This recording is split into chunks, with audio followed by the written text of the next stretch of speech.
Only Bruno really understands The what that. police are at the door Sign. already. Oh my God. I don't know. Hans, we know where you See, live. Bruno, you got to join us more. Only Okay. Bruno really Right. understands. Good morning. This is Art Matters New York. Hi, everyone. Good morning. Audience today. I'm so happy. And we have today two visiting artists, Linda Griggs and Alan Hansen, which gave us a deep insight in their work. They work together as a couple, and we are very, very excited to have you here, Linda and Alan. Hi. And Thank I you, think you have to tell me, shall I simply put one piece of you up and then you start to say something, or you want to say something before? We could take a little bit, just a second, to talk about art couples. We sat down and looked at like a history of art couples, and I think we all know, like, Pollock, Krasner, and gosh, but I would include Leonardo and Salai, and Auguste Rodin and Camille Claudel, Man Ray and Lee Miller, and Stieglitz O'Keeffe, Carlo Rivera, Paul Cadmus, George Tooker. Yeah, there's certainly and then there's a throuple. Yeah, there's certainly enough art couples out there throughout the art history, enough to reference quite a bit. And some of them are extremely famous, of course, but and Gilbert and George. That's like a couple that literally collaborate on their work. They don't literally collaborate. What was that? What was that name? That last one? Gilbert and George. Okay. Oh, got it. Yeah. And then there are famous blow-ups too, Johns and Rauschenberg. Yeah. But they still influenced each other tremendously, right? Yeah. Yes. But as for ourselves, Linda and I have been working together for decades, and just giving each other feedback and quality control. Yeah. And some of it is we had a show together last March in 2024, and it was pretty obvious that even though it was maybe not as obvious to us, but obvious to other people, how much we've influenced each other in terms of color, scale, and just the conceptual ideas behind what we're trying to do. What happened actually was the owner of, well, the director of the Equity Gallery came to see what I was doing, walked right into seeing one of Linda's paintings and said, "Oh, this is ridiculous. You guys are like working almost in the same vein, in one objective, one realistic, one abstract," and it was like, we got to do a show for the two of you. So that's what happened. It became the Feedback Loop show. And it was, go ahead. Do you want to add something to that? I think we should put up a painting. Yeah, let's put up a painting. By the way, you forgot Leon Golub and Nancy Sparrow. Right. Oh, yes, they're on the list. I mean, the list is really long. I'm not going to like the entire list. Yeah, it just kind of goes on forever, but yeah. So I'm gonna show the first painting. Let's see if it. Yeah. Do you see something? Yes. Okay. Let me. Wow. okay. A little bit more. That's a wow. Double toil and trouble, fire bake and cauldron bubble. So this painting is of I think of particular interest because it was kind of a challenge from Linda for me to do something that was more along the lines of like one of her pools. And I was working in a very abstract way of doing these coils and spirals, and that were sort of in an artificial space.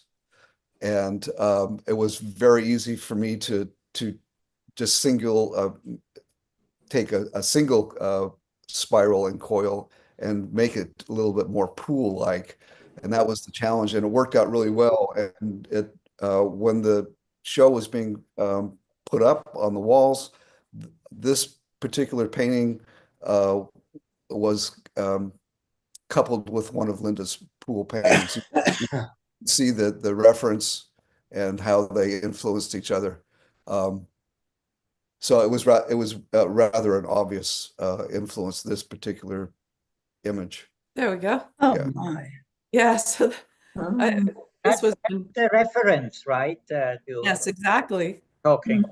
That's the most direct, but now that you've seen that, you'll see the references back and forth in all of our paintings. And I have to say, so this one, just to talk about it for a second, I was challenged to work with color, and I worked with it reductively, because when you have every color in your painting, then it's colorful, but it's not necessarily about color.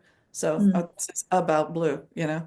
And I was also referencing my drawings. I love drawing, ink drawing, and I make my own black walnut ink, but people don't like to buy drawings, fuckers. So I decided I would just mix the black walnut ink with water mixable raw umber and reference my drawings within my paintings. And that was my little screw you to everybody that doesn't buy drawings. So anyway, we can go on to the next one.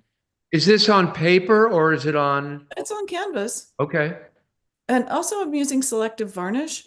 So I will do a only gloss medium in the pool, in the water, and everything else is matte. Right. It's a pleasure to do it. Also, matte sits forward and gloss sinks. So, I mean, visually, it will sit back in space a bit more. So it works, you know, it was the appropriate thing to do for the water in the pool.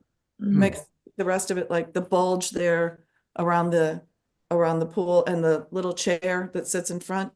When you see it in real life, the matte actually, like the little bench in the lower left and the yeah.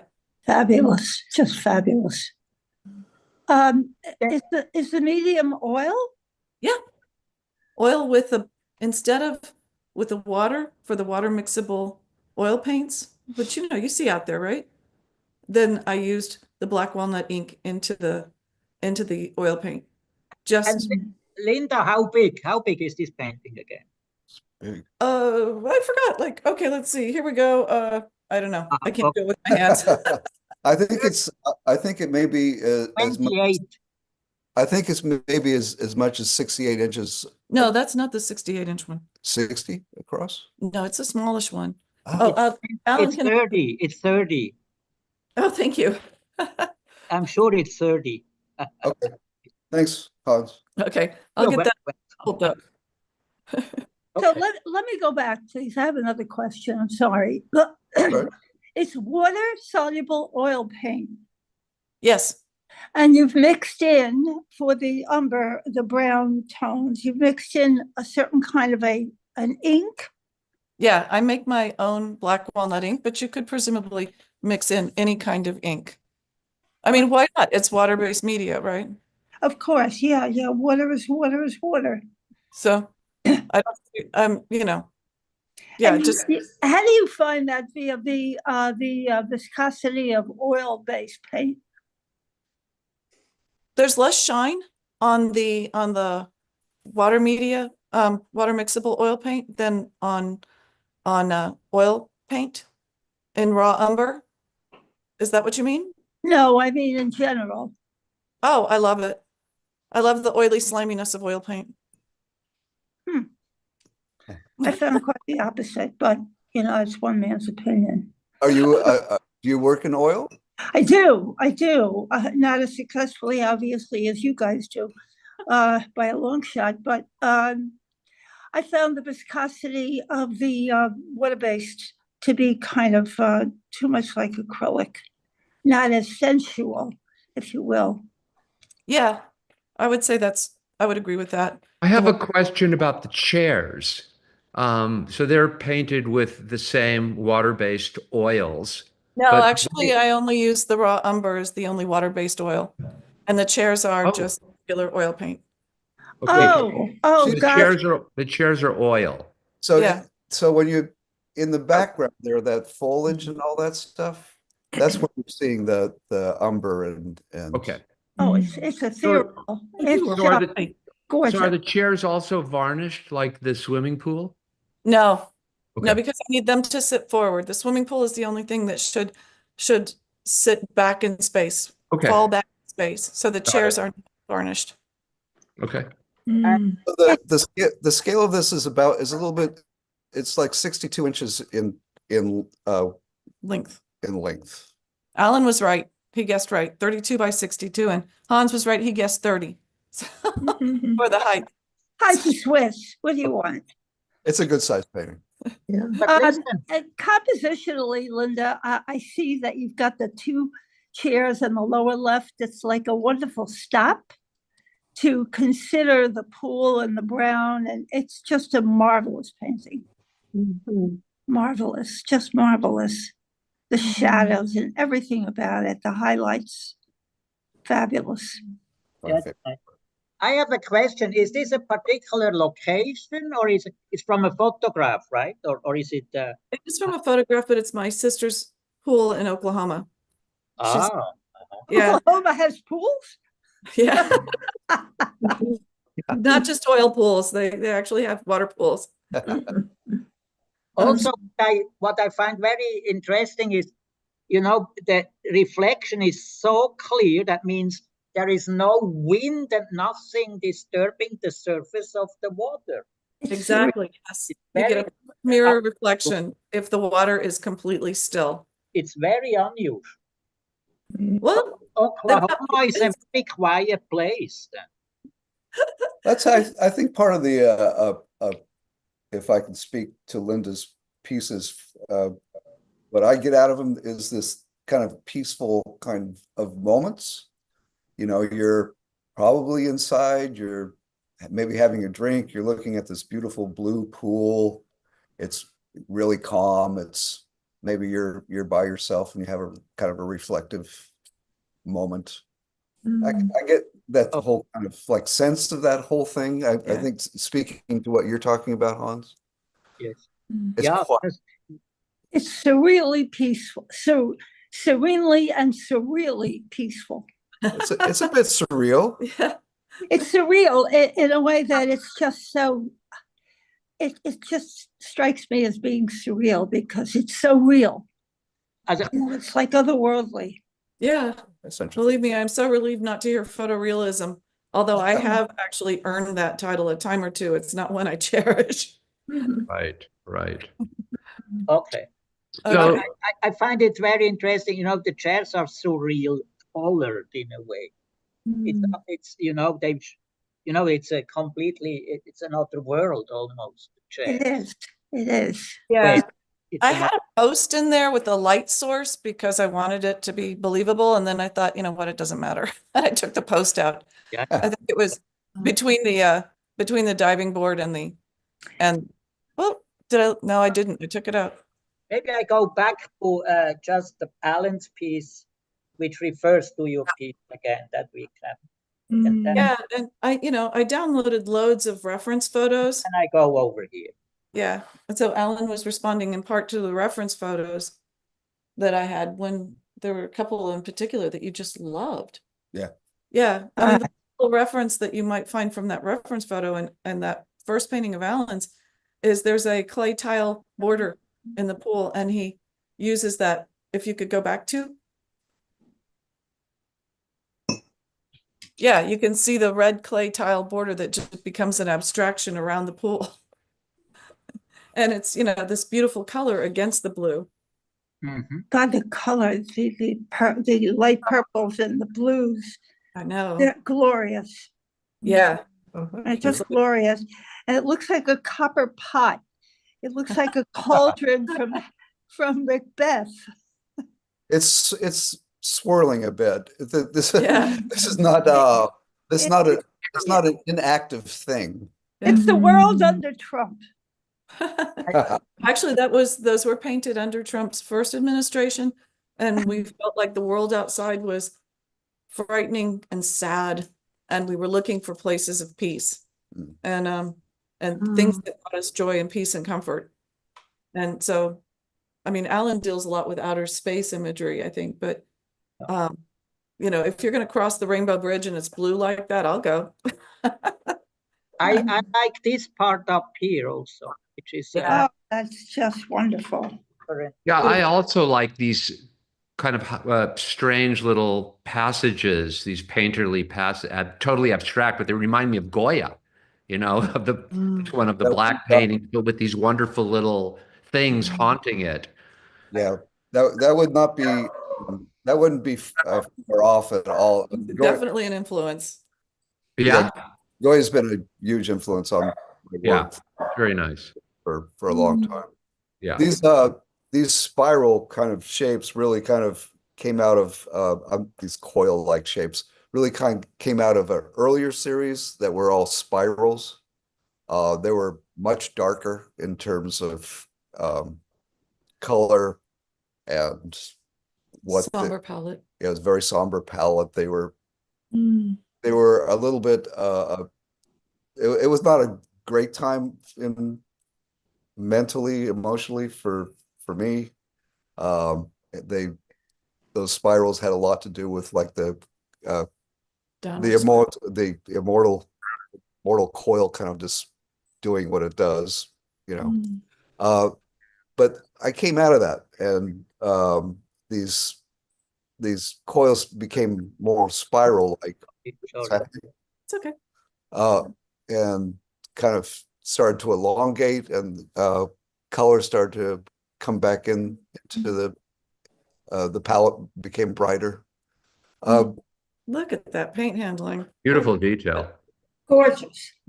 Yeah. Really So a nice. lot of this paint handling, I mean, the background is probably mostly brushwork, but that heavy impasto stuff, that's probably just done with a big glob of paint put on a gloved hand. It's not really brushwork. It's either done with a knife or I just put it on the palm of my hand and almost see like where that's really just kind of like a finger type of thing. Yeah. And then I might smooth it out with brushwork, but it's pretty rough. Very And nice. it looks like 48 by 48. How much is? Yeah. It's pretty much, it's a square work. Okay. Very nice. Beautiful. Oh, And there's, so here you can see that, you know, that curve and that spiral in space, that coil in space, you know, it's like It's going back and forth. it's just going back us. between the realist and the abstract. It's just there. Yeah.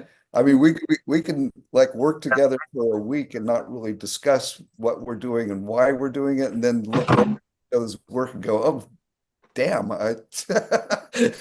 you're pretty much doing the same thing in a realist mode. How'd you get that blue? Yeah, where'd you get that blue from? Blue is fantastic. Yeah, painting, yeah. Gorgeous. So yeah, I had this sort of remarkable thing happen where a very good friend gave me these incredible tubes of paint. I don't know, Hans, would you like to out yourself there? It's like beautiful tubes of oil paint, and that he had these gorgeous blues. And at the same time, he challenged me to do a larger painting because I had been painting very modestly scaled. And Alan said, I've got just the stretcher bars for you. And I ended up doing a 60 by 60 inch painting. And between the two of them, Hans and Alan, I did one of the best paintings of my life. But anyway, and then that started in a way, these larger scale pieces. So this is a detail from Lazy River, which is 44 by 64. And that's the next image. What kind of blues are they, and what was the manufacturer? Wow. There, yeah, so it was a detail of this one, Lazy River. And this is again, the concrete is all matte, and then the pool is varnished, and what people keep saying are bagels, which are actually inner tubes, also matte. So, and one of the tubes I got, I don't even know. I think it was Seigneur. It didn't have a label. So I just call it Hans Blue. What do you call it? Hans Blue, because Hans gave Hans me. Blue. Oh, Blue. Hans Blue. Okay. It looks like cerulean, and then it looks like ultra. I actually got so tired of reinventing the wheel, I wrote it all down. So for Lazy River, I use phthalo turquoise, phthalo green, and radiant white. Wow. Huh. Phthalo green, phthalo turquoise, they're standing colors. They're very brilliant. Yeah. And then the base color underneath it is Hans Blue, because you're supposed to, the phthalos and stuff, man, they're so transparent, right? And of course I'm using Galkid, sorry, what is it called? It's blanking suddenly. Yeah, just Galkid, fast drying Gamblin medium. Mm-hmm. So that's there for Oh. the glossy area. And that's even more transparency. So you build up the transparent layers. These paintings take like 45 days to make. Yeah. Minimum. What about drying time? Do you count on drying time too? Well, the drying time is pretty fast just because I'm using the Galkid fast drying medium, gloss medium. Oh, That's, I Day or don't, two, right? yeah. I mean, Okay. working on various areas when you're working this large. So by the time I've done with one area, then I'm ready for the next area. So I never have to worry about going back and redoing. Mind you, I did have to go back and redo the entire deck on this. I got it too peach colored. Right. And, oh. and if you notice, like you can see at the bottom on those little deck chairs. Mm-hmm. Yeah. I had to go back in and repaint all the little spots in between those deck Oh, chairs. dear God. You are crazy. So, wrong is wrong. I had to go fix it. Yeah, wrong is wrong. You bet. I think it's Did enough. this, was this from a photograph as well? It was. I didn't take the photograph. We go to Carolina Winds sometimes, which is a really cheap hotel on the beach in Myrtle Beach, South Carolina. And they have a relationship with a pool next door, and they have this lazy river pool that you just sit in. It's like not even exercise. You just sit in the inner tube and float around. Yeah. Yeah, it's really cool. Yeah, It is really cool. It's kind of great. it's aptly named. Yeah. So, I mean, this is where we go on holiday. But when I went on TripAdvisor and was looking for pictures, I found a picture, ironically taken by a woman in Oklahoma. But I believe that I have, oh, thank you for going back to that, because now you can see a little bit more in the detail, the selective varnish and the matte Oh, paint yeah, that yeah. I'm playing with. Yeah. Nice. God, Nice. who would have, gee, I never thought of that. Well, I thought about it because there was a beautiful kind of garden variety Dutch still life painting at the Met, and it had varnish all over it except for the lobster and the lemon. I think just the lemon. And those were matte, and those things just like boom, out in space, just right out. Oh my God, it was such an amazing 3D effect because all the glass fell back in space. And I read the label and it said, and use of selective varnish. And Right. I took all these pictures of it, and then I had a hard drive crash and I lost all those pictures of it. And then they redid the European paintings collection. And that painting is now in storage where nobody can see it. So, Fine. right. So I contacted the family of the woman that donated it. And she said, I remember the painting from when I was a little girl, but I just remember being scared of the lobster. So, Anything so that else. was a Dutch painting from what era? It was golden age, So my question is, do you think that the artist had actually varnished selectively? Or because, I mean, paintings that old have been varnished and revarnished and varnished and varnished. You know what I'm saying? Yeah, I do know what So- you're saying. And So I'm wondering who varnished it selectively, or was it just something you happened to notice that nobody else, or maybe, no, well, that's the it was in question. the wall text. It said, and Oh, use of selective varnish. It's where I learned wow. the term. Oh, really? Okay. Oh, Yeah, God. but That- when I contacted The Hague, Gee whiz. at The Hague, and Yeah. And I contacted the Watson Library that, there was no information about that. And they don't save the wall labels. They do not archive or the wall labels from past exhibitions of work. So I couldn't find anything about it except, that it might have been this Van Bimeren. I'm sure I'm torturing that name. Painting, and contacted the Hague and they said, no, they use glazes. They do not use selective varnish. So to your point, Mark, it could have been a decision made by a conservator or restorer at some point. Yeah. Also contact the curator for that time of European paintings and just give it one last shot to see if I can get this information. But selective varnish is not something that's just unique to that painting. It's been used for within those. Nope. Nope. Nope. Just as Mark and I were saying, it was like, it was traditionally, it was glazes, but we have found uses of selective varnish in watercolor. Arthur Dove Yeah, and you did that. uses- Watercolor? watercolor they use selective varnish in watercolor. Good Because heavens. it'll pop right up. Yep.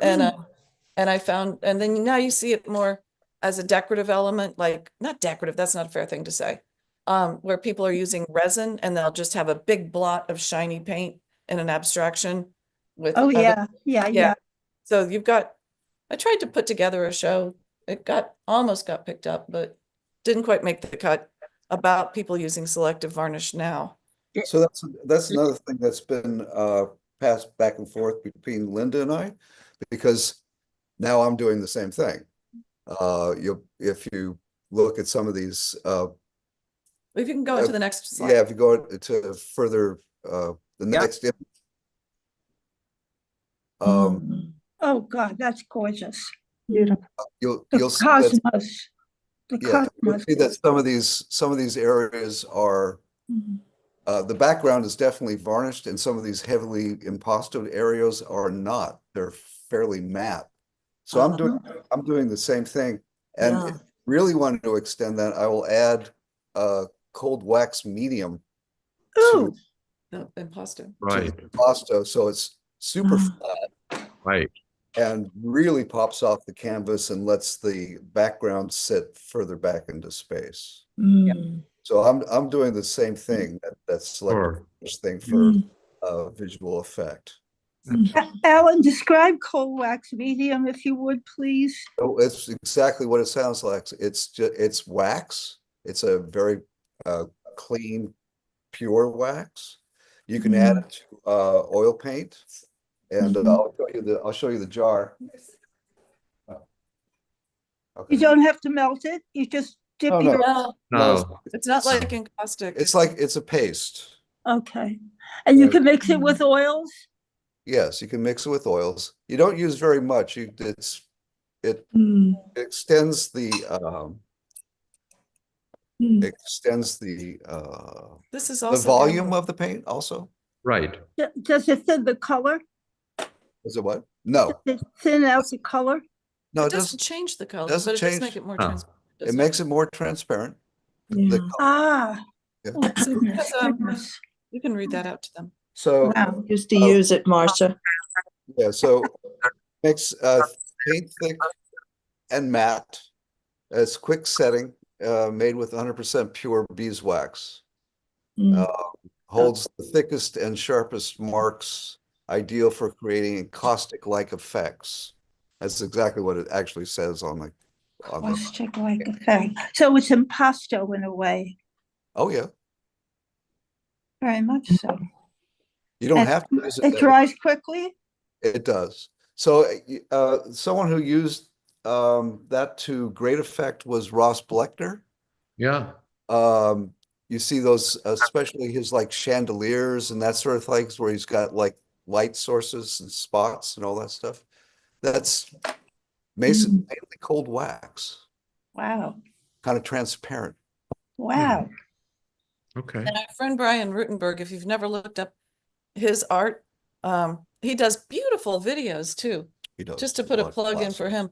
It's like if you ever feel uninspired and you just can't quite, get excited about painting, just watch one of Brian Rutenberg's YouTube videos, and he'll just rhapsodize about phthalo green and then show this, because he paints with a big like gloved hand full of paint, smoosh across the canvas, and you're just like, yeah, I gotta go do that. Yeah, you got it. Okay. And that's on YouTube, Brian Rutenberg. Brian Gutenberg studio visit, YouTube. Love it. I really enjoyed them. Okay, this is the 60 by 60 inch that Hans and Alan made me do. Damn them, yes. Because I haven't done a painting as good as this one since. Let's break it down. It's got all That's those. not the whole image. Yeah, it is. Well, there's a little bar across the top. Oh, okay. But it doesn't matter. So yeah, I've got like this loop coming around that catches all these other circles across the tops of the potted plants. This is a combination of 3 different photographs I took of my sister's pool. Again, you probably recognize the little glider bench in there. Same glider bench. Those little green chairs are to the right out of the picture. And I managed to get all the mat that I wanted in the glider, and I've gotten all the gloss I needed. And I think this one was a little bit more exciting because I had good reflections, a couple of really good bright light sources bouncing all through there. I haven't done a painting this good again. And I'm like, why did this one turn out so good? And I finally decided, well, I painted 3 versions of it as drawings, as paintings on paper, to donate to art benefits and things like that. And by the time I did 3, maybe 4 of them, I had worked out all the kinks. Yeah.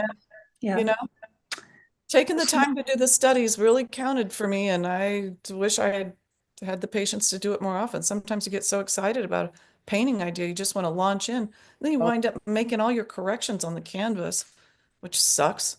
So it's a waste of paint. Gorgeous. It's That was the way it was mad at myself. done. That was the way it was done in the past. There were plenty of drawings and working things out, and preliminary that was stuff. more, conventional way of working. Yeah. Times past. I think something froze, or someone's frozen here. I like the emptiness in your paintings. There is no human being. It's a nice moment when you are alone somewhere and you are really, overwhelmed by beauty. And yeah. I think Alan and Linda have to reboot. Something interrupted their service. Yeah. Okay. Yeah, we lost them. They're coming back though. Yeah, right. They are, gee. The stuff is stunning. Nice, yeah. Not only that, but the methodology. There's absolutely no brush strokes. They're completely eliminated for the, coherence of the surface effect. How does she do that? Well, it's doable. I mean, you can eliminate, think of I don't know. Tell me how. How do you eliminate? Well, you take a brush and a very soft brush, a flat brush, and you just, you can ask her, but it's obviously doable. She's doing it. And it was done in the past. I mean, if you think about, portraiture before Impressionism, let's say, where brush strokes became, de rigueur. Before that, brush strokes were eliminated. That was not what it was about.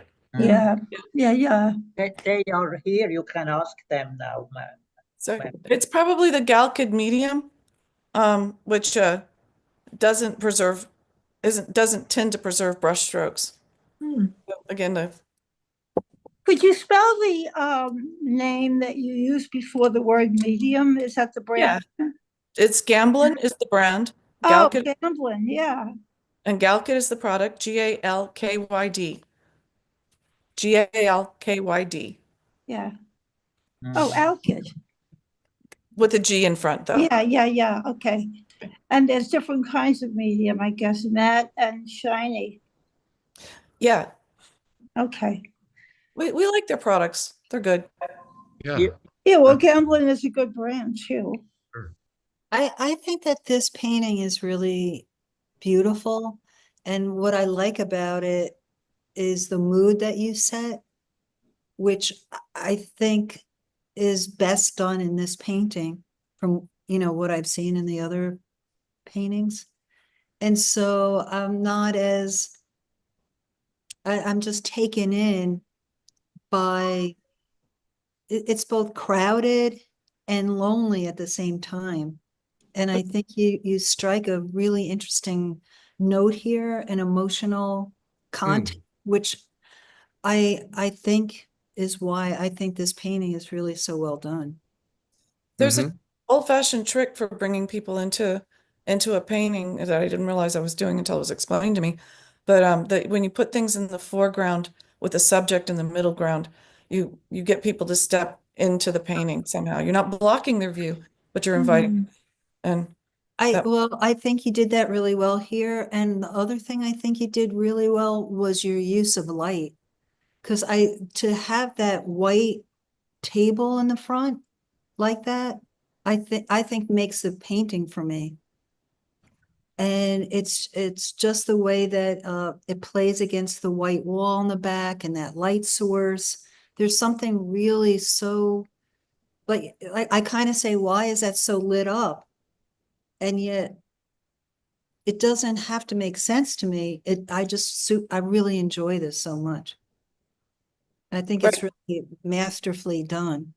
I think also that this part here is so important up here. Yeah. Yep. Because yeah. that's really the sensation of a light which blinds your eyes, in the dark.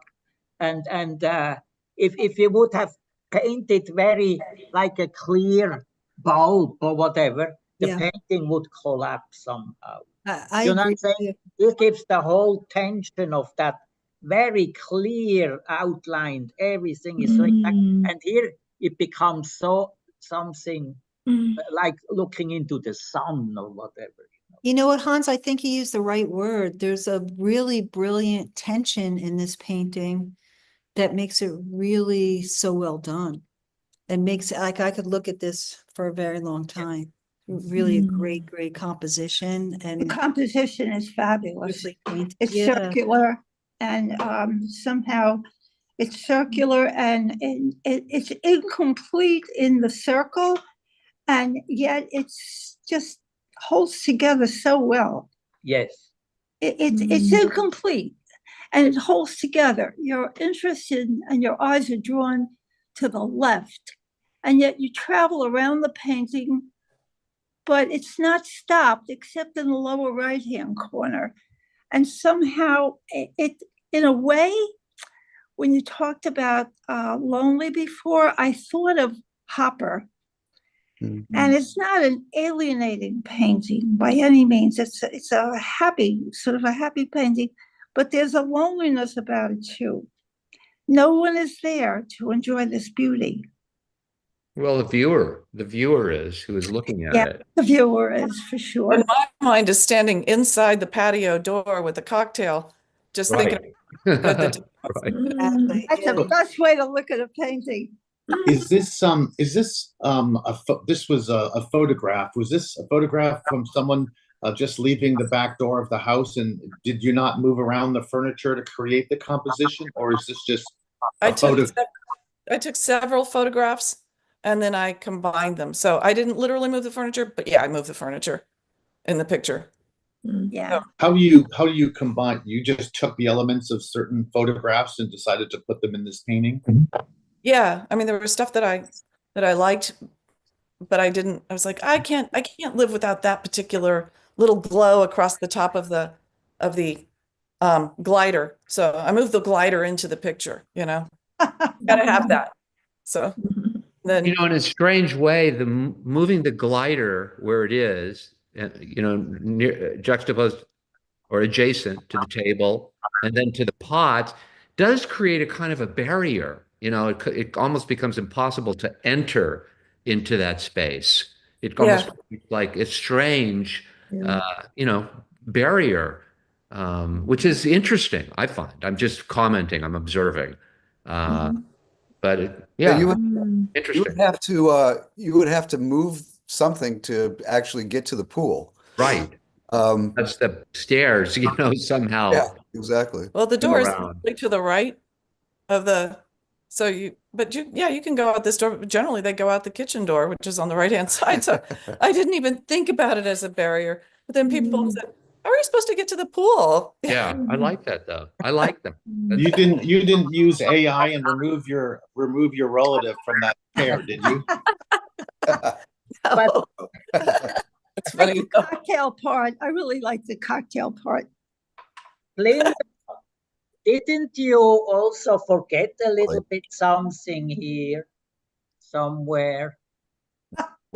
Did I forget something? Yeah, maybe. I don't know. I'm asking. I'm Oh, Like a towel or something? What are you saying, Hans? not No, the towel. the leg of the chair is in shadow, but I mean, it's been If, white. if you know, here, I mean, it's the third leg is just in a way, I don't know. It's like Think it's too much in the shadow? It's in the it's shadow a of, bit. It's a little bit. I don't know. He's I nitpicky. think it works. To read, it works, but no, I've already given that painting has another home now. I can't get to it to fix it. So thanks I a wouldn't lot, think, Hans. come on. giving you only a hard time, Linda. It's a great painting. But, you know, Hans No, it's just gonna bug me forever. You cheated a little bit. but Linda, I have a question that's been kind of nagging in my head, and it's about the painting that we're looking down at the swimming pool with the donuts, the floats. Yeah. Okay. What about it? We're standing on a balcony. Okay, that one. Okay. Yeah, So I've bird's eye. noticed that in all of the paintings, the ground is toned down to kind of a monotone to accommodate the blue of the swimming pool. So how did you decide to make the floats, you know, in this, you go back to that. So how did you decide to make the floats which are not the swimming pool, but yet you used the naturalistic color on the orange? I just couldn't resist. It was Okay, so yes, so I accept that. I accept that answer. But you know, it's not the swimming pool. There are objects that are separate from the swimming pool. And so, you know, to be totally consistent and with the paintings, they would slightly be toned down a little, right? yes. Okay. Just that's been going around in my brain. You know, I there's totally also accept it. I accept it as it is. It popped, and I think it works. I think the painting where I followed my own rules most Yeah. wasn't the most successful painting, and that was the one with the little green chairs. Yes. This one, it looks almost photorealistic, and everywhere other than the chaise lounges that you had to redo, it sort of looks more painterly and more sort of loose. But you know, is it because you had to go over and redo it again that you got some of the character of those chaise lounges, or No, was I that there? tried to kind of keep the character of the chaise lounges, but I would argue that the palm trees and the cars in the back at the top of the painting are not very tightly painted, certainly not photorealistic. They're loosely kind of drawn with paint. Ah, But You know, I like, I mean, I love it. I think it's absolutely wonderful. The perspective is kind of Yeah. brilliant, and the shadows cast are, you know, the whole thing. I love this painting, but I like when artists that are painting, you know, representationally or naturalistically find their own shorthand, as it were. It doesn't have to be perfect. It doesn't have to be, you know, you think of Magritte, how perfect and wonderful those paintings were, but they were very, very, you know, it was a shorthand of sorts. Mm. And I appreciate that. I like that. I would love to find a shorthand. I labor over every single thing every damn time. I think I have memory problems and I can't remember the colors I use, so I have to write them down. And I can't remember how I painted something. And every single time, it's like I'm reinventing the wheel. I would love shorthand. Well, I'm just saying that it comes across as if you do have your own shorthand and style. Like you were just saying that the cars, the palm trees, etc., are not, you know, perfectly, let's say, painted, Yeah. perfect in quotes, you know, of course. But I think it's works perfectly. Mm, Again, a screw you to people that don't write drawings. mhm. They're wonderful paintings, just wonderful. But later, another, I mean, you know, the group doesn't know what you about your history. But when I met you in the 90s, you were doing a lot of paintings, small paintings, which there was always text in the paintings, right? Yeah. When did you start to give that up? After George Floyd's murder, I just had nothing meaningful to say after that.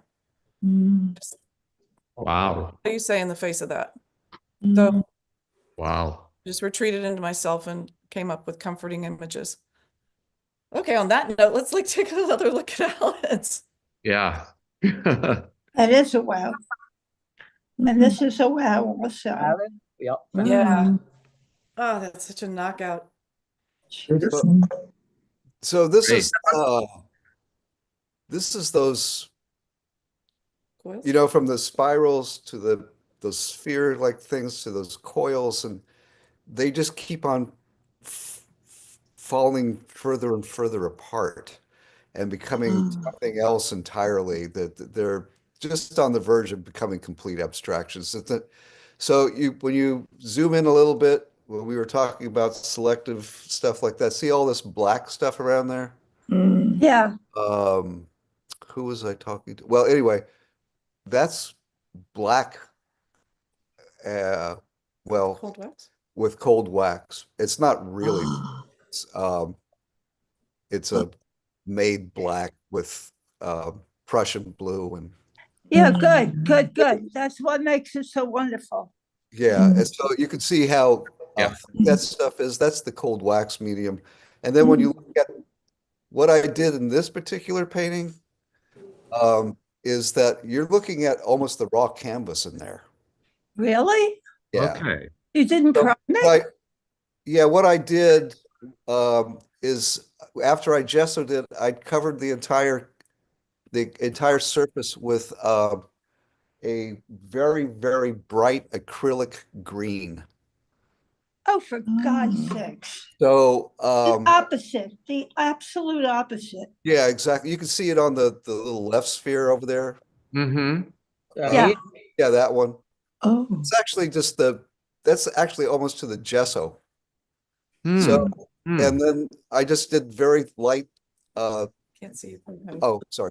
I did very light glazes of red over and over and over and over. There's probably, What did you use in the glaze? Let me interrupt you. Well, how did you make the glaze? I'm interested.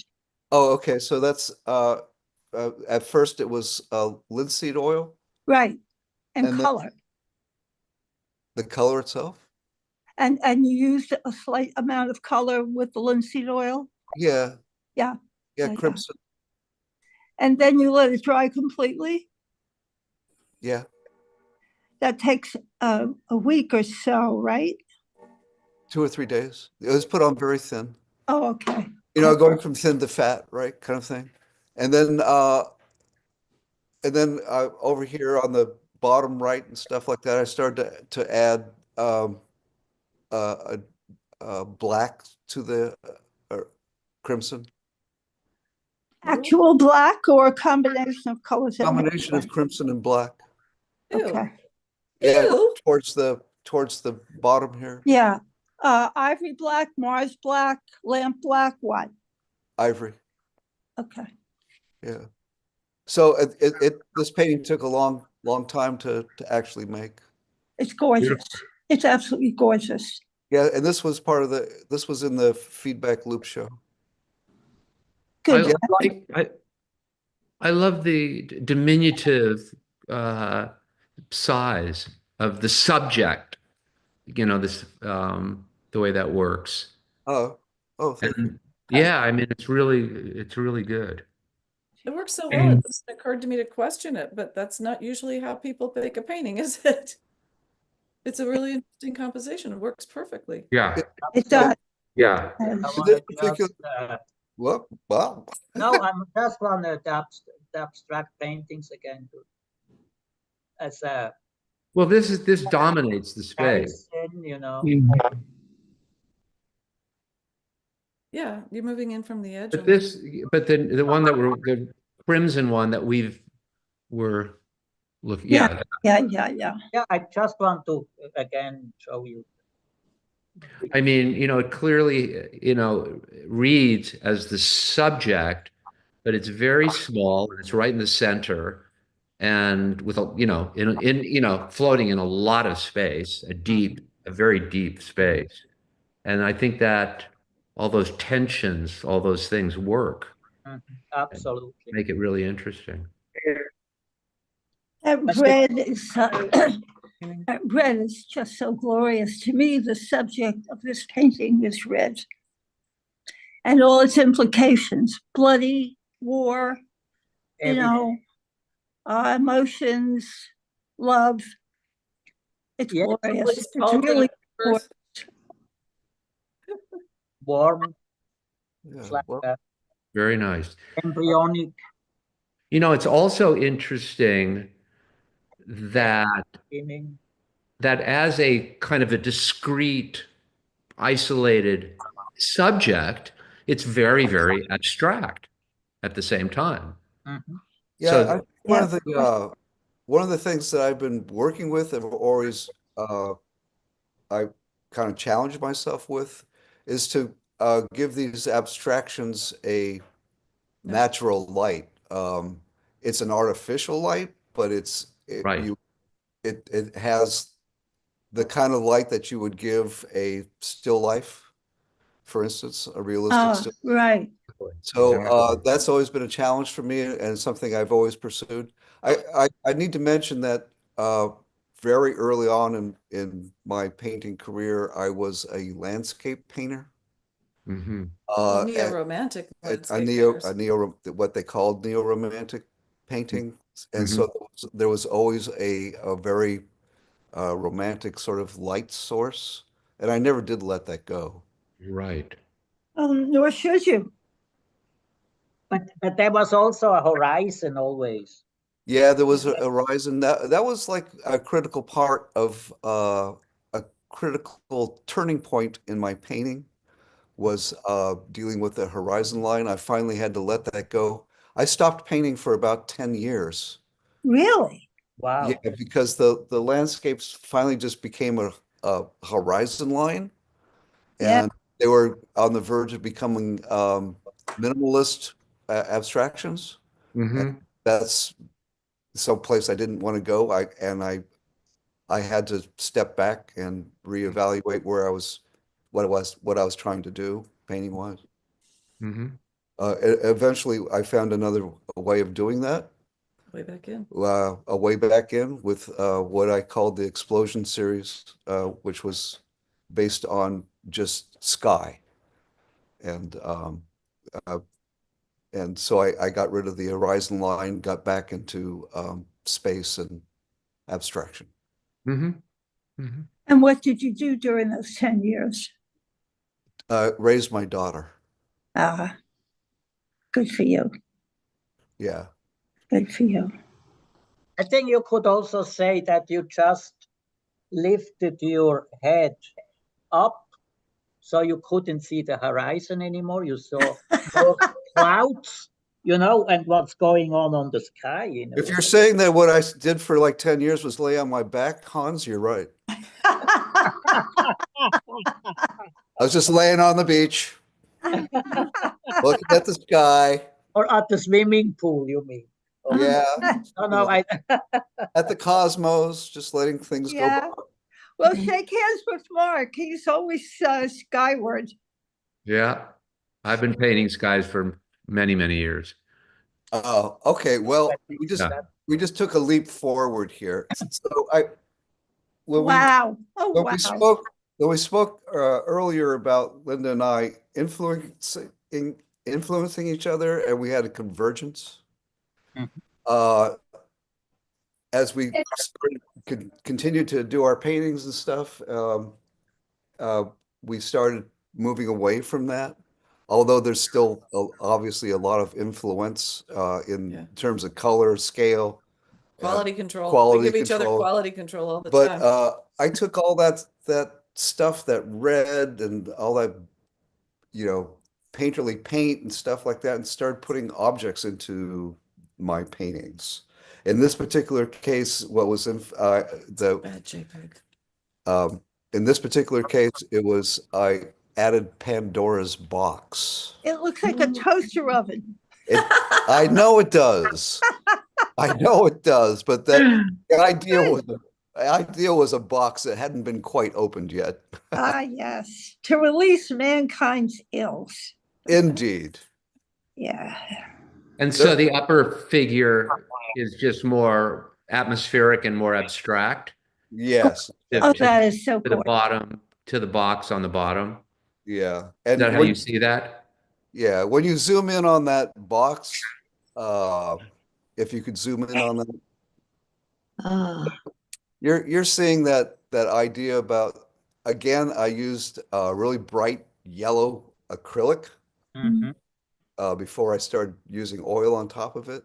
So in the front part of the box, you're looking at almost raw canvas again. Yeah. Wow. I painted it purple and then started scraping it away, so it would look like it was floating. I don't Oh, think it's golly. technically raw canvas because it's gessoed and it has a layer of acrylic, but it's back to the ground. Back to the ground. Yeah. That I part. like that. Yeah. Lynn, I really like your work a lot, and every piece that I've seen so far kind of reminds me of science fiction, because I get this feeling that you're in outer space and kind of defining that space. So I can kind of see through, it feels like an atmosphere or something. It's really interesting. Yeah, So if you talk to my wife about me being in outer space, she would probably agree that 90% of the time when she was like, "Didn't you hear what I just said?" And it was like, "Where are you?" And that would be pretty accurate. no, I mean that there's something about your work that is like floating. You're able to have this atmosphere behind whatever images you have that just reminds me of a sense of space, which I think is really interesting. Yeah. I have again, referencing back to my work, landscape work. Yeah. Well, for one thing, just real quick, I grew up in Southern California. Okay. To the west of me was the Pacific Ocean. To the right of me was the Mojave Desert, just huge expanses of space. Wow. They were definitely was a big influence on what became when I started actually painting in college. And I was always looking, the big influence of Hudson River School work about looking for the transcendental and the sublime. That was why I got interested in painting to begin with, and why I was interested in doing landscape paintings. That whole aspect was just, I think, inherent where I grew up, and it's just a natural thing for me, I think. Well, I think it really shows that you are interjecting, some more spiritual, higher level, it's not just about the paint for you. There's more going on. It's more conceptual. And that's what I think is really interesting and nice about your work. Oh, thank you. Yeah. In this particular painting, there is a recognizable object. Can we go back to the last one? Of Allen. Yeah. This one, yes. This one is it's extraordinary because you almost feel like these are recognizable objects, but yet they don't exist. This is such an enigma, this painting. It is. Just right on the edge of something, and I don't know what. It's just, this is stunning to me, this painting. It's just glorious. Yeah. It is just glorious. Yeah. I And I it's think lit. that It the has a mastery. richness to it. I'm sorry. Mhm. There's a richness and a mastery of color here. The color is extraordinary in every painting so far. Yeah. It's just a beautiful way of handling the color where there's an explosion of emotion. And my reaction to the color, it's they're all pretty damn good. Okay. Thank you. I just have to say that knowing the painting with the toaster Pandora's box, that painting is much richer in color than that JPEG shows. I didn't realize when we sent that JPEG that it had so much glare to it that it's fogged out the color. It is a very rich, very Is dense it painting. living in someone's home now, or is it in your studio? The one poster- you're looking at now? Yeah. No, yes, that belongs to somebody, yes. Oh. Mm. Because I'd love Lucky. to see it in person. Mm. Yeah, no, that I did sell that piece. Okay. I think also, of course, we don't know, we have now no example of your landscape, but what I see that these new paintings are more, let's say, fleshy in a way, while the horizontal thing became maybe more like a cerebral thing, and you change to a fleshier way of paint, you know, it's fleshier. Mhm. Yeah, Interesting. Flesh. Yeah. Yeah, it does look like that's, that's a good adjective. eggs and stuff. Very much so. And What's here you see, I see a heart, you know, in a way. Yeah. But I see at the same time South America and everything, you know. What's the next image, Hans? The next you mean in my brain or on the show? Here. Oh, Oh, Look at wow. this. Oh my. Oh, my goodness. Mm. Yeah, that's also very interesting. Yeah, it's very good. Yeah. okay. So you can Wow. actually see in this particular painting a little bit more clearly that in the background is acrylic yellow. Oh. Geez, And I did really light glazes of blue over the top of it. Hmm. This is now that's not the complement of blue. Why did you choose the yellow? Instead of orange. oh I'm not quite sure.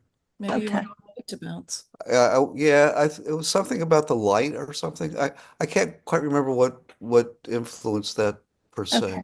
This is a mustard jar, Ginger jar. a ginger jar actually. Okay. It's actually I have it at home. It contains my sister's ashes. Oh, Yeah. wow. It's a bit of an urn. My sister's name was Darlene, so I call this painting the Dar Jar. The Dodger. The Dar Jar. And it's got wax over the top of the lid, Mm-hmm. seal it. And then Darlene could never escape. no, she could never escape, and she wanted to. She escaped a long time ago. She escaped a long time ago. She was, yeah, there was something about Darlene was not really of this earth in a lot of ways. And I wanted to reflect that in the double image of that. It was kind of, I love the light that's coming out of the bottom jar. yeah, Yeah. she's passed away, but she's escaping anyway down there. Yeah. So, She didn't escape. She's in your heart and your memory. yes, she is. And she I was, lost my sister 2 years ago. There's not a day that goes by I don't think of her. no, it's not an easy thing. That's No, for sure. it's If not. you zoom in a little bit on the bottom part, you'll see that this the reflective part, if you zoom in on that a little bit. Yeah. I just actually took a knife and scraped that edge in. Oh, really? Yeah, that's you can see it's those. Mm. Yeah, I drew it with the edge of a palette knife or something. I don't remember. You expose the yellow acrylic and Yeah, the bearish canvas. yeah, exactly. Such interesting techniques. Marvelous. I think what's nice about this painting is how that jar floats. And I think your sense of space is really interesting and unusual perspective. Oh, thank you. And yeah, again, it just is more than paint, which which is very abstract. There's you could tell there's a lot more you're trying to say with everything, which I find really interesting. Oh, thank you. I think Yeah, But there is a lot that of things. floats, that piece in the middle is floating, so I think it's really well done. I'm sorry. You know, when I first saw this, and I continue to see this, to me, it looks like a projectile, like a spacecraft shooting upwards. Exactly. No, there's something, I agree. There's You know, something yeah. very, So if she's escaping, it's like the whole thing is just yeah. a la Timothy Leary, you know, Yeah, going escape to velocity. some other place. yeah. So you guys take this with a grain of salt, but when we had a little ceremony for my sister, we had the jar there on the table, and like her friends got around and held hands and said our little prayer to my sister, and the top popped off. Oh Really? We had to put wax on it. It was like Wow. God. all my My all God. my darlings, like spiritual, metaphysical Oh wackos, my God. like, oh my God, she got out. Wax on it. Cha cha cha cha cha cha cha cha. Yeah, really. Oh dear. Oh That dear. that would have made me crazy. Oh my God. Oh yeah. It was. I thought it was fun, Tribute. and everyone else was like, "Oh my God!" I think the other thing that's nice about your work is that you could tell that you're classically trained because often you have a light source, which a lot of abstract work is so flat. So it's kind of interesting, that red piece, you had the light source on the left. When I'm looking at your work, when you're coming through some of those cloud formations, which I'm calling them clouds, there's light sources there, and this certainly has a light source. So you can tell that you're a great painter. You're classic. Well, thank you. Ellen? I had to go ahead. I'm sorry. No, I'm sorry. Go ahead, finish. I did not have a very good education in terms of art. I went to the University of California, Irvine. It was basically the world of Conceptual art. conceptual art. Right. And What year were you there? 78, 77, 78, part of 79. I And knew a bunch of people that were artists that went there a little well, early. Burden was like Yeah, shooting exactly. Chris down. Burden. I mean, it was That's people were right. slapping the sides of their head with stakes. I had two very good teachers, Craig Kaufman, who was Yeah, sure. an amazing painter. Yeah. If you know who he is, that's great. So he kind of took me under his wing and taught me some tricks about painting, but I had to learn a lot of it by myself. Linda's helped me in terms of painting traditionally, like what's your light source? You wouldn't see a reflection there. She's been a big influence in terms of actually knowing how to paint. She knows how to paint. I know how to draw. I work a surface of a canvas until it looks like I know what I'm doing. You fooled us, kid. Why you see all that scraping and You fooled us real well.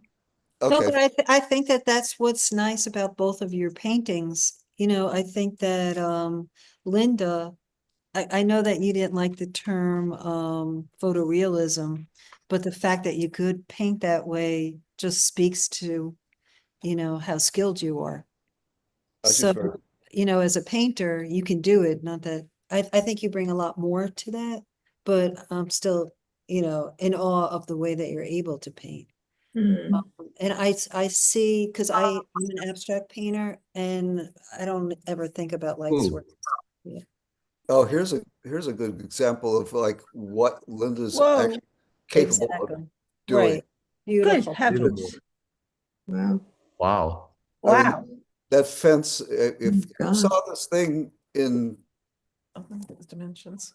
if you saw this thing in person and you saw that fence, you would be like, Oh, holy, No, it's amazing.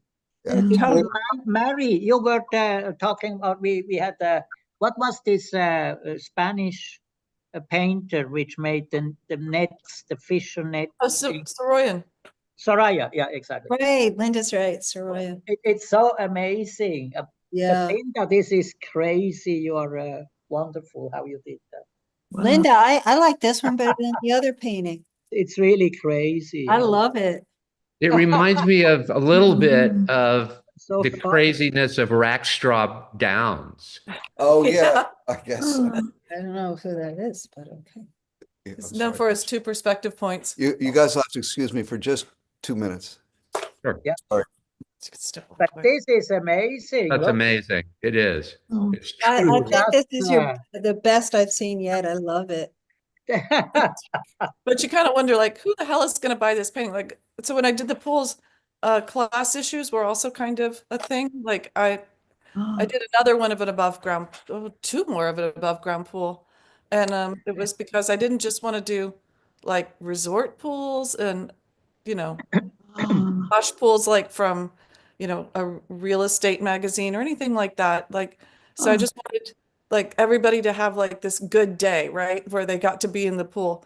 And so, but this one made me laugh because by law, I think you have to have a fence around a pool That's because right. it's an active, dangerous nuisance for children. Hmm. Somebody went out and got this really like just low rent answer to the Oh, fence around the pool by putting this construction webbing around it. yeah, Wow. yeah. Some intrepid child couldn't climb right under that and get in there. Wow. But I love some other stuff about it. I love like the baskets for the toys on the sides and Yeah. it's like that hapless little barbecue in the background. I like that. He laughed It's- so hard. It's so ambitious not to Yeah. have been intimidated, but to actually go, Oh, I want to paint that. You know, I would have been totally And intimidated. part of it is that like, you know, I'm sitting on a lot of inventory here in the studio. I've got so many paintings piled up to the ceiling. They're not going anywhere anytime soon. I might as well just take my time and spend another 2 months making a painting, 45 days at least, because Wow. what are you going to do with it when it's done? It's going to sit in a pile. Actually, that's not true. I've gotten a nibble on it, but just the Yeah. same, you know. It's great. It's a wonderful painting. I think Taking all the time in the world on a painting doesn't bother me one bit. Sure. Sure. So again, though the selective varnish was a lot of work to do it within the Oh. fence railing of the. Oh my God. I Right. know, right? It's Oh. I never Fabulous. would have And attended. I love the perspective. Like I like these better than the full pools. Cause I love this slice of life that you're letting us see. You know, this backyard with a barbecue on the right, you know, you can kind of, you know, Mhm. think of yourself as a little kid having a, you know, outdoor summer day. And Weber it Street. just, I think it's so well painted and the Yeah. composition is so great. That's nice. Wonderful. Yeah, and I agree with Mark. The to take that on, that fence, the way that you painted it, oh my God. It's extraordinary. Yeah, it is. Well, My with the paintings have a lot of superimposed with the baskets, you know, the multiple Okay. baskets and everything else Amazing. that's Mm. going on in perspective as it, you know, Mm. diminishes. Oh, golly. It's really pretty bold. Never, Yeah. never. This would one, this one's my Wow. favorite to date. I'm changing my favorites on you. I just want to As say I see, there was one moment where I was painting the fence in the background and I realized I had gone off course and two of the plastic lines of the pool fence were converging like this. And I'm like, oh, how did I do that? That could not happen. I had to go back and repaint it. Oh, God. So ridiculous. Oh. Oh, God. And I love the Very- reflections in the water. Oh, I Did think you, my- How big is this painting, Linda? I don't know. Ellen, do you know? 60 by 60. I actually don't know. Yeah, but it's big. It's big. It's Yeah, got- it's another big one. Okay. I think it's at least 60 in width. wow. Oh, that's a lot. Oh my gosh. It's just beautiful. Yeah. Nice. and did you use the same technique for the brown background with Yeah. the ink? Yep. Mm. Fabulous. Very nicely done, Yeah. you know. It's beautifully done. Caspar David Beautifully done. Friedrich in the background there. I have to Beautifully say, done. when you do that, there is a a problem with doing that kind of, if you have to make a correction, you won't get the freshness again. It just looks rough and raggedy. So if you screw up, Right, a form of torture. I mean, right. Yeah. I a get it. couple of times I actually sat down, you know how we all have these brushes that are just like these worn down stumps. Oops, Yeah. where's yeah, these worn down stumps. I have to go in and like scrape it out, just scrape out the paint out of the warp and weft of the canvas. I put it on my neck so bad I had to go to physical therapy for 4 months. You know, I was just wondering Yeah. that. How do you work so large without killing your body? Oh, every time I walk down the hall to the bathroom, I do this. Looks Oh, like I just made the flawless dismount. I walked down the hall to the bathroom, Right. just straighten my backpack out again. But Right. what I'm also astonished, Linda, is because to do something like that, you need to be really concentrated, you know. Yeah. Yes. Yes. You know what I'm saying? Yeah. It's really Let me, because I think this is so amazing. let And me, it reminds me on something, you know, when I did one time a portrait of somebody from a photograph, and I made these grids like the old way right. to, you know, with the grid, Yeah. to get the thing right. yeah. And then I was painting, and I went from square to square, you know, and the face looked completely weird. You know why? Because I put the wrong, you know, I looked at the wrong square. I was not able to do the simplest thing, you know what I'm saying? Because I was not It's concentrating. funny. Yeah. And it's so, I should have actually keep it, you know, it was so horrible as an example, you know. You know, that was my next question. What Hans just touched on was how do you transfer, you know, you know, the idea, the drawing, the photograph, whatever, to the larger surface of the canvas and get it right. I totally use a projector. By the way, it's 38 by 54 inches. And So I don't have any problem. I mean, using a projector helps me get the basic stuff Right. in Smart. because of as you paint it in, even like with raw umber and turpentine, just to get the rough drawing in, you still can't see everything that you need to see. So I've got a printout beside me. I've got the projector on, and I've got my little iPad with that beside me that's on a tripod, which is a great thing to do. I don't know if anybody is interested in that tool, but Wow. Mm. An iPad on a tripod? yeah, I put the iPad on a tripod and then it sits right beside me by the painting. And Oh, right, while you're standing. The one with the robotic arm that actually does the painting? I wish like you know, you can't really get that with the projector. So I would go across the top and mark off the top and then mark off the bottom. And then I just had to fill in the lines, which is how I managed to make those lines converge erroneously. But to block in the big shapes, I think projector really helps. I've been interested in other artists who historically have used some sort of projection, and I You think mean like Caravaggio? yeah, I mean, like I mean, all the grades, yeah. the camera lucida and the or how you pronounce it, and Camera Scura. Oscura. Camera They're Lucida. two different ones, and I'm sure if you've gone online, you've seen that thing on Vermeer setting up an entire Yes, room. yeah. That's fascinating. Yeah. Then you got John Singer Sargent to do the murals that are in the library on those big arched well, they're Panel? arched, and then also big shapes that he did. And he used a magic lantern.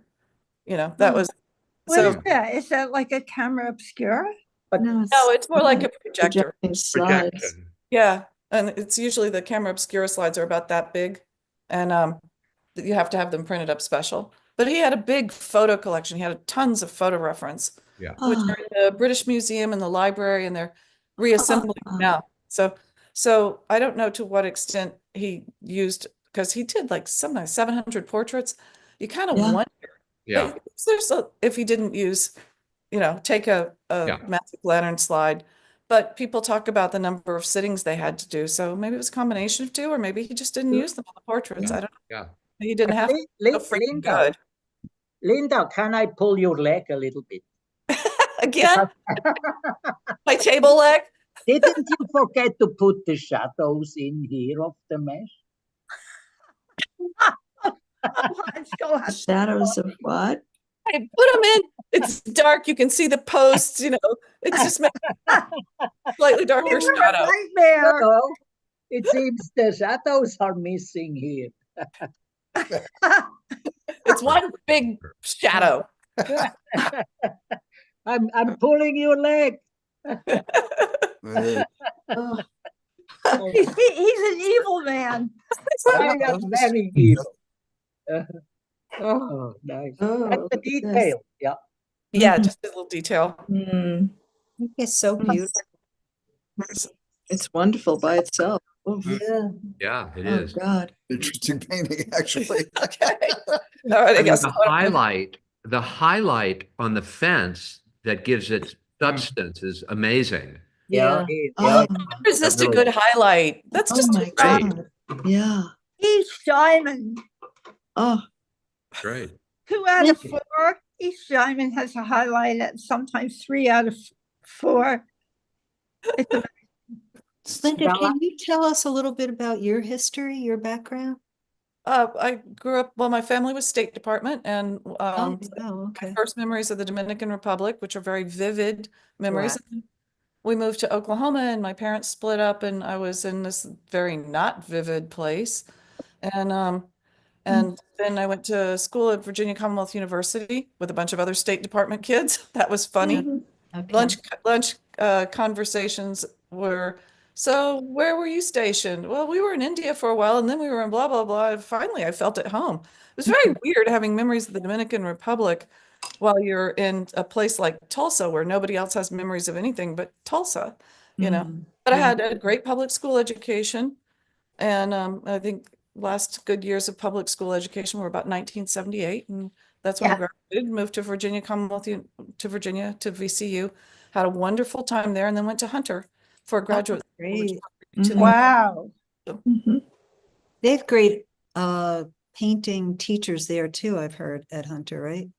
That's a good Oh, art. I did. I had Jack Youngerman and Anthony Panzera, and Get out of here. it's been a while ago. Really some wonderful teachers. So And nice. Well, it shows. yeah, and I did go to the Columbus College of Art and Design for 1 year. It was sort of an illustration boot camp school, Oh, really very much along the lines of New York Academy of Art. But the idea for my schedule of my career was to go there only for their freshman foundation year, learn everything there, because the following years you just repeat everything that you learned for the most part. Although there were some color theory classes I wouldn't have minded taking, but the plan was always to stay there 1 year. But that's where I got all that academic stuff, is that hand-eye academic stuff. Mm. you did them proud. Yeah, thank you. Next slide, Hans. Wow, wow. Here is another Yeah, Mm. other detail. detail. I didn't realize that the zoom in and zoom out would work so well. Sometimes your Yeah, JPEG right. don't get all this stuff. Okay, and that's that one. Alrighty. Oh, okay. Oh, Oh, gosh. oh, oh my So God. this is also kind of a big one. It's like, Oh, Seems bigger than- yeah, Woof. That's a big painting. And where's the size of this thing? I think it's I like did- almost 70 inches. Yeah, I did three studies of this one, so it wasn't such torture, but I couldn't get the background matte the way I wanted it to be. There's a lot of images. Yeah, that's a little unfair. Sorry about that. I can't, anyway, it's 62 inches long and it's more square than the others, so it barely fits in an SUV. That's what I gotta say. I found the photograph online. Ironically, it's in Oklahoma. It's outside of Oklahoma City, but I did some manipulation to it to change it up. There were things that I loved about the photograph and things that I needed to emphasize more. And one of the things that I did was I added that basket of worms. Oh, Those yeah. noodles, yeah. Noodles. Yeah. And that was somebody's DIY noodle holder project that they put online where they glued the three things together so that it would hold the noodles beside the pool. And I thought that is just so cool and so cute. But then I had to like fight with the light source to make Yeah. light source on the noodles work because I wanted that weirdness of the light coming through those. Sorry, can't see when I point. Coming through the lattice work of the baskets. I don't know. Oh my Oh, God. and go down. See, there you go. There's your shadow of the lattice work, Mr. Hans. I hope you're Yes, I didn't satisfied. say anything. I don't. We're going to. Yeah, let me just cut that off at the knees real quick. So I what's like all the multiple light sources in this. yeah. It's like sort of flying, when you fly over the country and you see these discrete points of light, Yeah, this is. I just remember this thing that a friend of mine said to me. He said, you look at a Caravaggio and you don't have to be, he's not being logical. He's playing fast and loose with those light sources. Yeah. Now, of course, if we've all watched the David Hockney thing on using camera lucida and camera obscura, we know that he didn't always get it right because maybe he was combining images in a way that didn't quite sync up, but that's okay. Photoshop way before its time. Yeah. But it's the whole scene here. It's interesting. It's all. I had to do some serious research on that because even though there was a car in the picture lighting up the thing on the opposite side, because I didn't understand what was happening in the picture, I couldn't paint it in such a way that I believed it.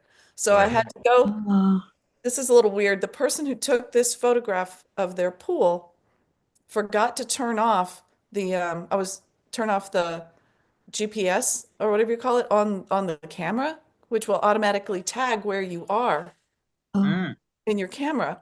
And I had opened up the details on the photograph to see if that was the largest image I had. It was only like 56K. It was such a tiny picture. Maybe it was 117K. And I was having to make up all of the details. So I was like downloading pictures of swimming pools and the way that this particular type of pool and the way it's assembled, because I couldn't understand how the posts were attached to the pool, the support posts. I couldn't figure it out. Then I had to download all these different pictures of ladders to understand how the ladder was working. So I was looking to see if I had a bigger image of that pool. And I saw exactly the location of the pool. Then I went to Google Satellite and I looked up what the hell was happening in the background. And that's the Casa Azul Mexican restaurant back there, parking lot. And that guy is pulling out of the parking lot. Nice. And do you know what I also think it's very interesting? The indication of a second car here. And Yes. you see just the reflection of the red backlit on the reflection on that fence, Yeah, the tail light. No, So the car must be somewhere here. It's very Yeah. interesting. I think it's very, very interesting, this part. I just want to note that, and I'm sure you know this, that the Casa Azul restaurant, Casa Azul was Frida Kahlo and Diego Rivera's house in Mexico. Right. Oh my Casa God. Azul. Oh, Oh, wow. So there is a lot of things. I don't know what noodles are. Marcia explain to me what. Floating devices. Yeah, to help you float around the pool. They're floats. They're recreational floats. Ah, I see. Okay. No. Again, Them under that's your all. arms and you float. Yeah, and those are done matte, and the pool water is got the gloss in it. the Where gallery. can we see these? We want to see these, like physically. It's in my closet right over here, right over here in the studio. You guys are welcome to come by anytime. Oh, Um, yeah, I'm coming. We're coming. We're gonna do a class trip. Oh, that'd be great. I'm coming. Three of the paintings, including the pool fence, are at Front Room Gallery in Hudson, New York, which isn't so far from you, is it, Mark? No, I'm right adjacent to Hudson. We're just a Oh. few miles away. Yeah. I'll take the train up. Yeah, we all have to. Maybe we should all go for the next opening at a. Oh, maybe that would be intrusive, though. I know And- where and- that is. Yes, that's That's the in my pool that neighborhood. started my love of Oh yeah, pool. yeah, right. Where is this? Hamilton. Street. Hamilton. Fifth Street, Lower On Manhattan. Houston and Avenue C. Well, Yeah, yeah, Fifth Street. yeah. I recognize it. Yeah. I'm sorry, I missed that.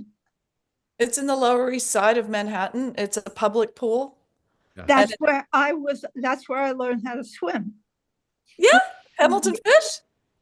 I don't remember it being that way. I remember it being a long, narrow, rectangular Olympic-sized pool. Yep, that would be it. That would be the one. So the pool that's in front, that's a half moon shape, Yeah. actually would have been a diving tank when you were a kid.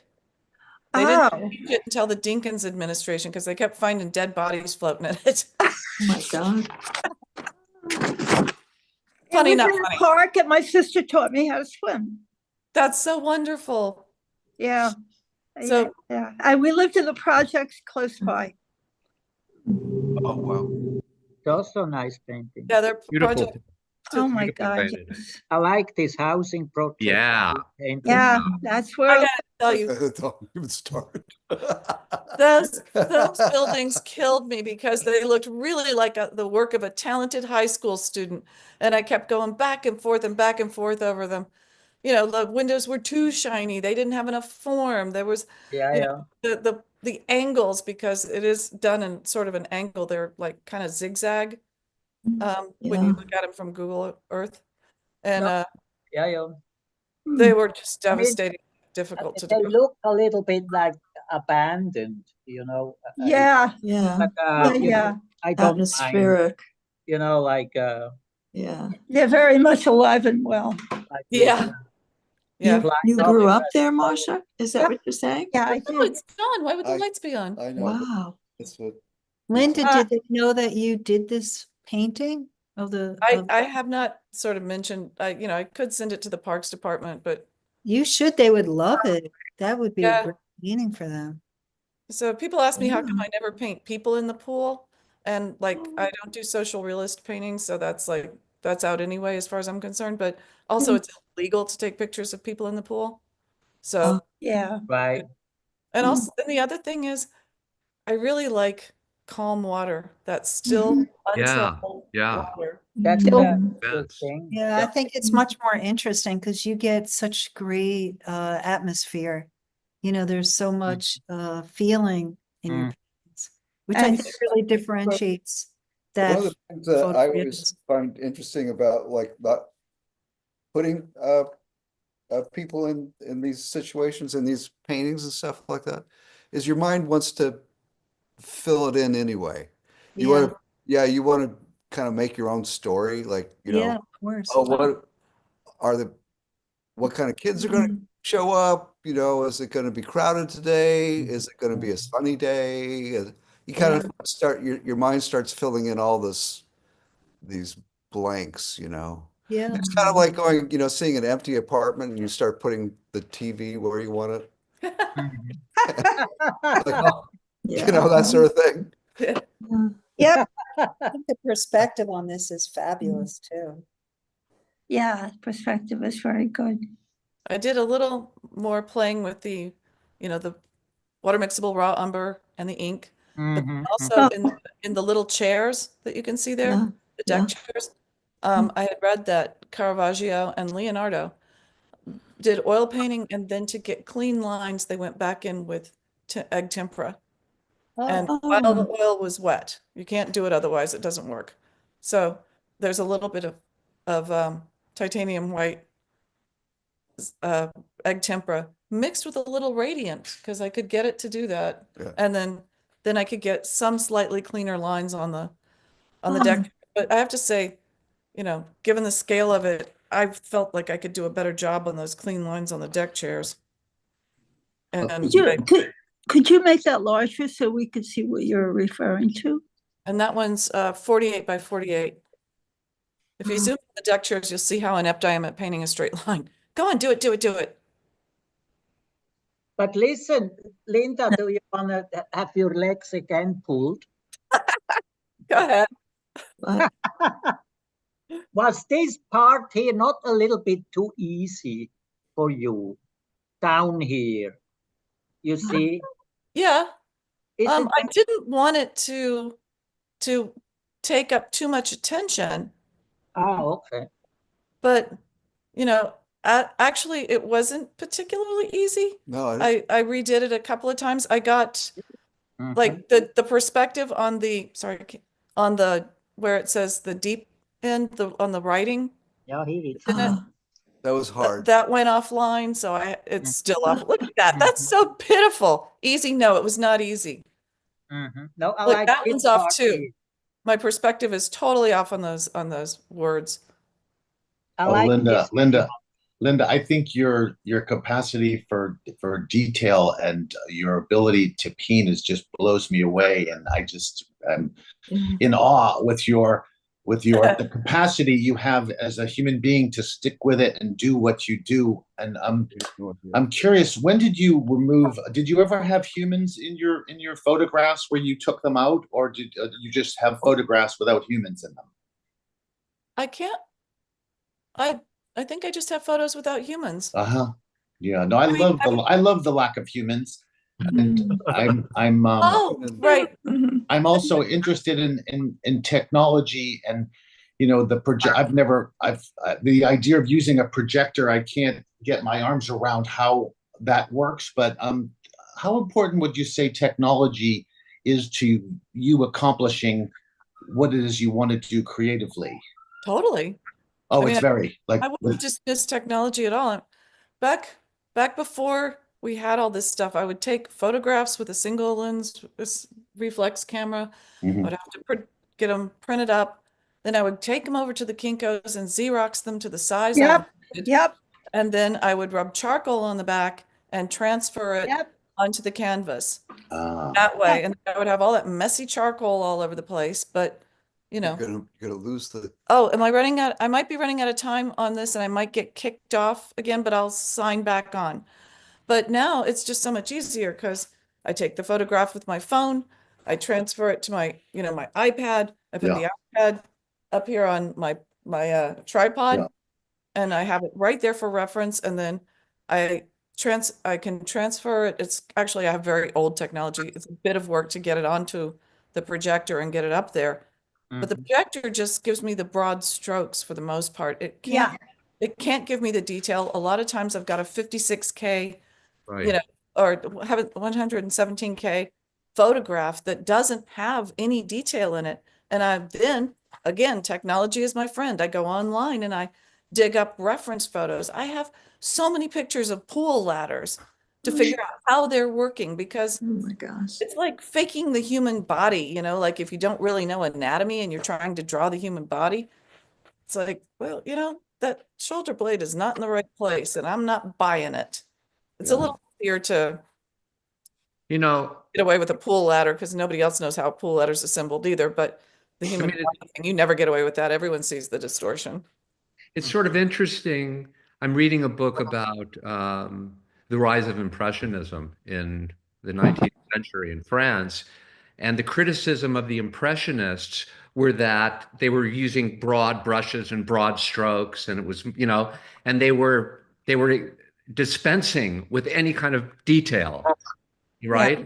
And so you're going back to a place where you want to know all of this, the minutia, the fine grain and texture of all of these things.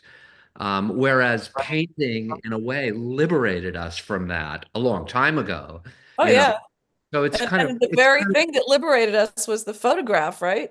Yeah, exactly. Why should we do this when a photograph can do it? Yeah. But There are things painting right. can do, photograph can't do. To your point, rack straw downs, two Yeah. perspective points. Can't do that in a photograph. No. Yep. That's right. There are things like the background is blurry. I mean, there's aerial perspective anyway, but if you're creating a painting with different focal points, you get to be focused there, focused here, focused way back there, and control the way the eye moves around the canvas. And you That's can't right. do it with a photograph.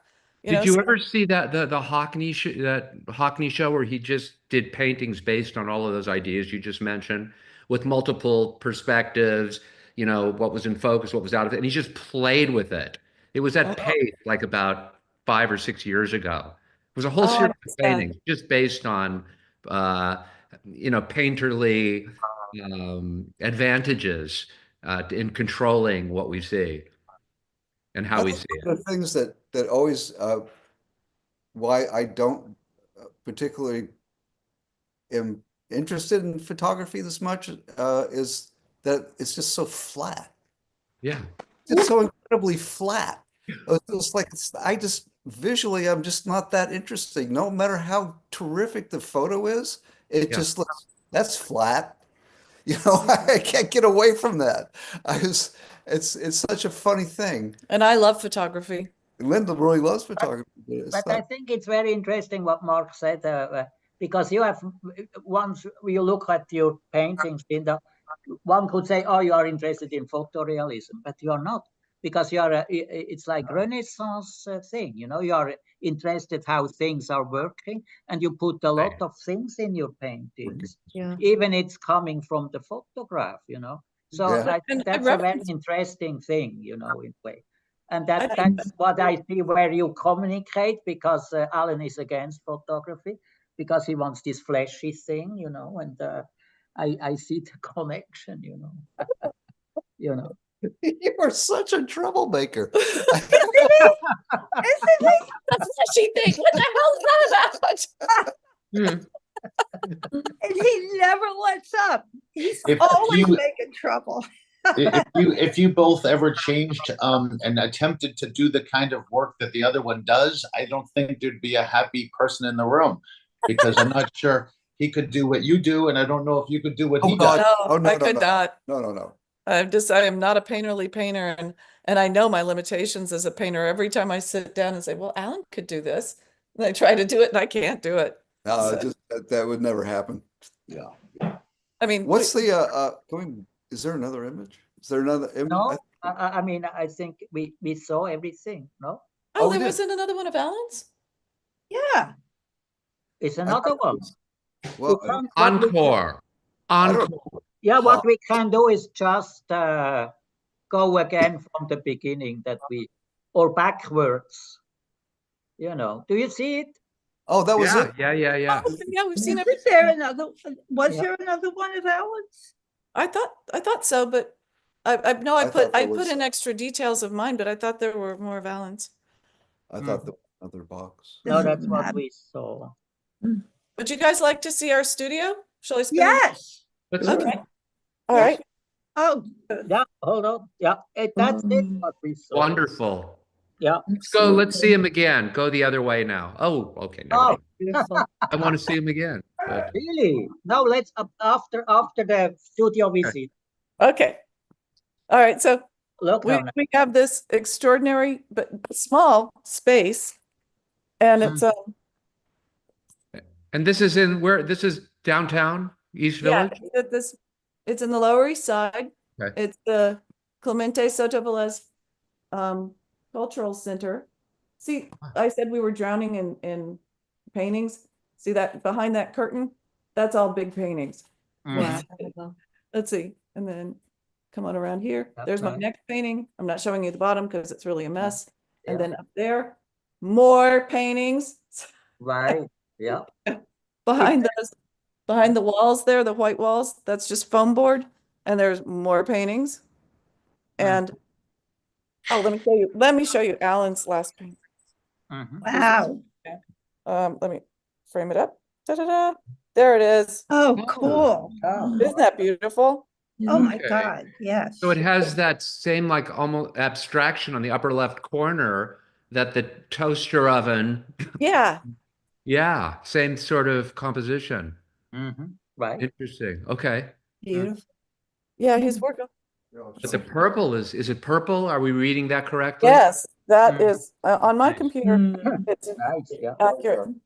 And there's binoculars with I can see your reflection in the surface of that painting. Is it that shiny? yes, it's very glossy. It's Okay, got it. And Yeah. the urn, That looks like- jar. Yeah, the jar came up also in the goggles there. That looks It like the makes- Dar Jar. Is the Yeah. Dar Jar? Jar Jar was in the binoculars. Oh, look at this. Wow. This- Wow. So- Isn't that lovely? Oh my. Interesting. Sorry, Nice. I'm having a hard time.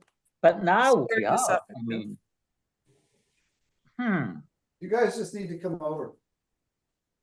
Yeah, that's the easiest way. we'd love to do that. We can do that. Wow. Studio Yeah, visits yeah. in the Lower East How Side. big is the studio? It's small. It's like about 300 square feet Yeah. with 2 people in it painting big. Wow, that's Mm. tight. It is. But Wow. we're really grateful for this space. You have no idea. Let's see. Nice painting. Mm. The green. Well, at the price of New York real estate, a square inch is a big deal. It is. This is city subsidized, and we do, volunteer work in the community and whatnot, but I'm not very good at lining this up. It's reverse, right? It's like, Mhm. Now we see. there we go. Yeah, that's nice. And so it's affordable and sustainable for us. Yeah, yeah. Wonderful. How wonderful. Mm. Do you work at the Henry Street Settlement at all? Wonderful. Very interesting. I've been down there, but I can't. I've applied a couple of times. Come on, you get in there. There's another one of his. Oh, that's gorgeous. Isn't that pretty? Oh, my God, yes.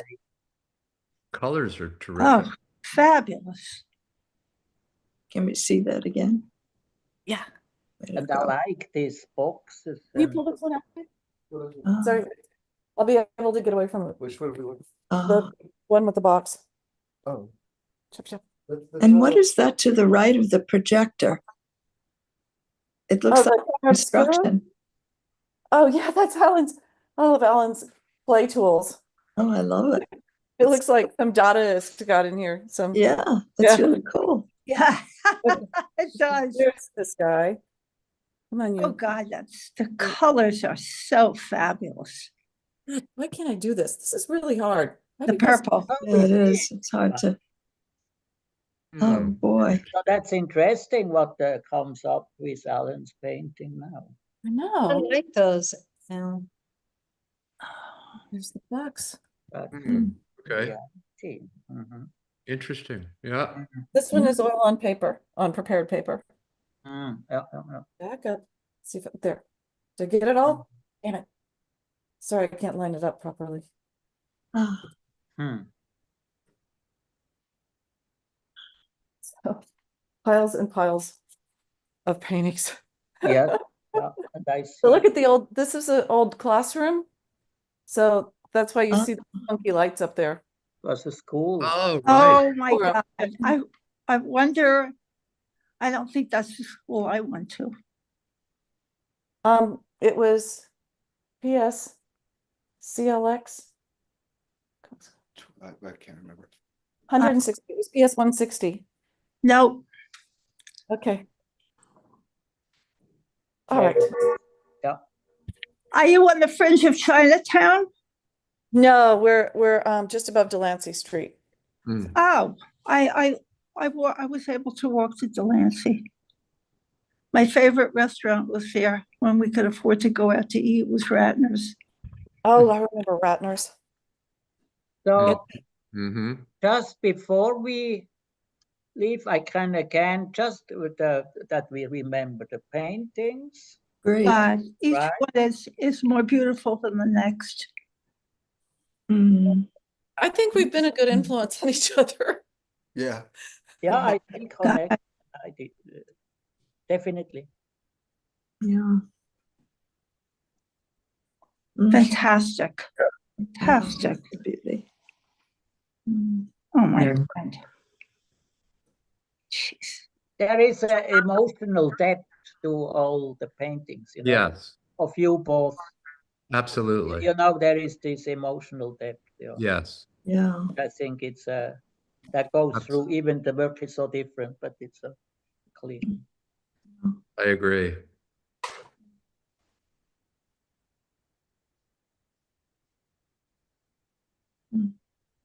One thing that always helps when you do one of these things is you realize what you might change, the JPEG you might need to improve before you submit it all to NIFA for the grant that you're not going to get.